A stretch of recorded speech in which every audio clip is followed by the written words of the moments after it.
Sanan here, board certified facial plastic surgeon. So I have a lovely patient with me today. She's in her late 20s and we're gonna do some Botox. Her Botox mostly is to help with the wrinkles, but also for preventative purposes. We're doing full face Botox. And what that means is we're gonna address the forehead lines, which you can see when she lifts up. She really doesn't have much, but it's just a little bit. It'll help with the aging process.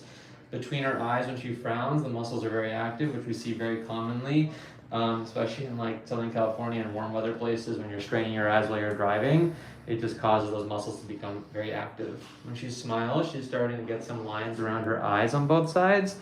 By injecting these lines, it'll soften the appearance, but also open her eyes a little bit, and also give her a little bit of a brow lift on the corner of her eyebrow, which is what she wants. Her goal is to get a little bit of a lift on the corner of her brow on both sides, and then to avoid the what's called spocking or lifting the eyebrow too much centrally. So by treating the forehead, that'll prevent the eyebrow from spocking. Okay, so then that's her traditional location for Botox. Some other locations for more preventative reasons. When she talks and like smiles, you can see that she's starting to develop a little bit of muscle strain right here. This is the platysma muscle. So she's young, she's athletic. So in my patients who are young and athletic, they tend to have very thick and developed platysma muscles. The platysma muscle, what it does is it actually pulls the corner of her mouth down. So by weakening this muscle with Botox, she will get a couple improvements. One, she'll no longer have these lines when she's talking and laughing and animating, but also the corner of her mouth will go from more of a downturn position to a more neutral position, which I think patients in general really enjoy. For people who are a little bit older and then their muscle starts to kind of sag, Botox is not a good option. That means the muscle needs to be tightened, so that's more of a surgical patient. She's in her late 20s, really tight skin, tight muscle. She's the perfect example for the Botox and the platysma. A couple other locations. So she's got really nice lip shape and size. She just wants to get a little bit of what's called lip flip. So roll out the lip a couple of millimeters on both sides. So you'll see me do injections at the corner of the lip with Botox, and that's called a Botox lip flip. It'll allow about 1 to 2 millimeters of lip eversion or show, which just gives highlights more of the red lip for her. And then pucker your lips. So you can see when she puckers her lips here, she has a little bit of dimpling of the muscle here called the mentalis. That happens as you grow older. It's not a sign of youth and people don't like it. So you just weaken the muscle there. And that's what these two dots show. There's a right half of the muscle and a left half of the muscle. We'll address that.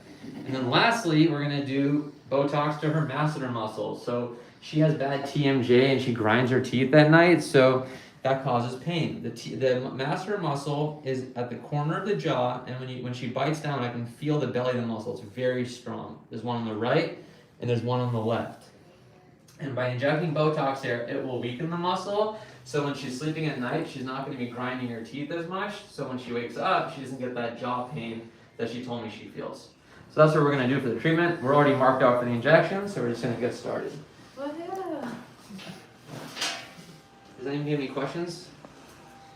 Nope. They want to know when we'll be in New York again, guys. Dr. Emer will be back there. Oh, yeah. I don't go to New York. Maybe at some point I will. We'll be back there in September, guys. We'll be back next month. So Botox, it's getting full already. Make sure you book your appointment. Send us a DM. Botox takes about 3 to 5 days, and some people up to 7 days to completely settle in. Turn towards me, please. And it lasts on average for 3 to 4 months. When you've had it previously, how long has it lasted for you? 3. 3 months? 3.5. Yeah. It depends on. DM on Instagram. Yes, you guys can DM us on Instagram, or you guys can go to the website, go to the contact. We have all 3 locations on there. Just submit your information, and our team will reach out to you for your appointment. It's already very booked. I think Botox is, year-round is a great option. When you're saying the weather, so when it's warmer, it goes away faster? Yeah. Okay. I wonder why that is. Is that because it's related to you working out? Yeah, I think it's because I also work out. Yeah. Justine, what about under eyes? Under eyes for what?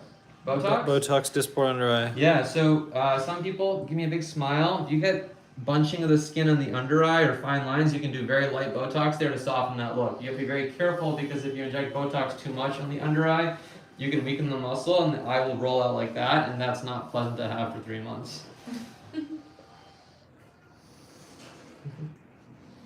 Okay, far out for me, like you're trying. Great. So this muscle right here, there's 2 injection points. There's a deep component, and then there's a superficial component. And this muscle is very strong. And I tell patients that it requires a couple rounds of treatments if you're trying to totally eliminate those frown lines that you might have.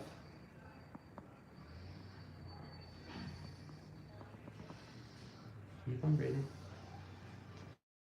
Good. How are you doing? You doing okay? Yeah. Dr. Sanan has a very light touch. Thanks, Ray. Okay, so now we're gonna inject around the eyes. So the purpose of the injection around the eyes, guys, to remind you, it's to improve the fine lines around the eyes. But then the muscle right by the corner of the brow, if you inject Botox there, you'll get a lift in the corner of the brow, about 2 to 3 millimeters, which is all she needs for, given how young and her brow position is very good.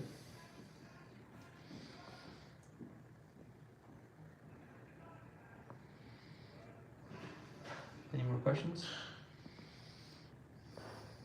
Not yet. So what are some things to avoid? In terms of your recovery? Yeah. Great question. So I don't want you lying flat for 4 hours after getting Botox because the injection can dissipate or move around. No working out today, and then I'd like you to avoid drinking any alcohol today. That's about it. And same thing with makeup. You're gonna wait until tomorrow to apply your makeup. Okay.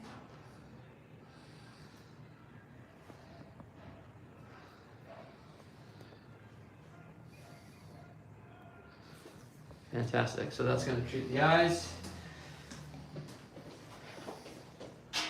Okay, so now we're gonna do the masseter muscles.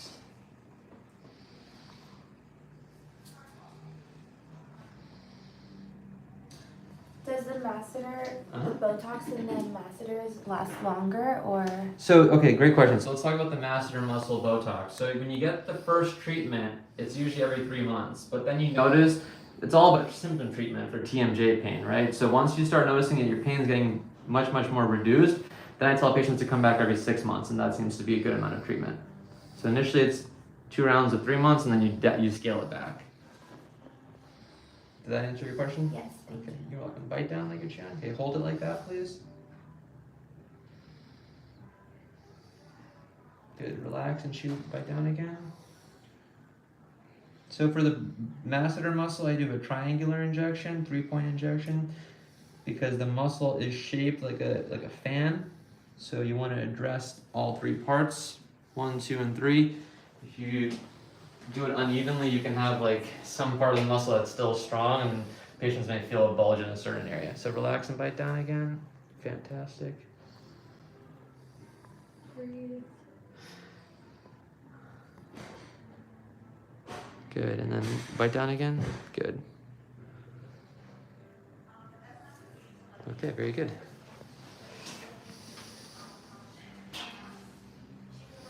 So now we're going to move over to the neck, the platysma. Lift your chin up, please. So you can see I marked her out before. Can you strain your neck for me? So when she does that, you can see a little band formation, guys. That's what we're treating. It's just directly underneath the skin here. And by doing this, she's going to have an improvement in her bands, but it's also going to make this part of her face get lifted just a little bit. Strain one more time. Okay, good. Okay, let's go to the other side. She's young, she's athletic, so this muscle is extremely strong in a young athletic patient. So by just softening it, by weakening it with the Botox, it's also gonna make the bottom part of her neck more defined as well. Oh, yay. Yay, that's what everyone wants. That's what everyone wants. Okay, so now we're gonna do the mentalis muscle. So the purpose of this injection, to remind you guys, is when she makes like a puckered face, you can see the dimpling around the chin. So we're gonna soften that look. Do it again, please. Good.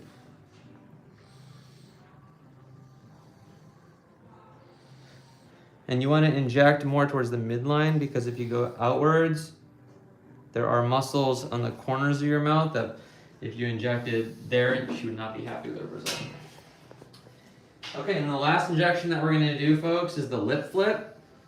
So this one is a little spicy, and that's why I save it for last.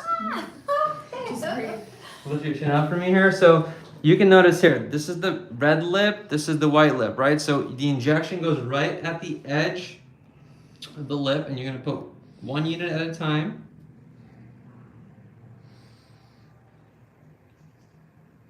And the goal here is to just roll out the lip just like what I'm doing with my finger. Good. And then 2 more on the other side, and then we're good. That wasn't as spicy as I thought it was gonna be.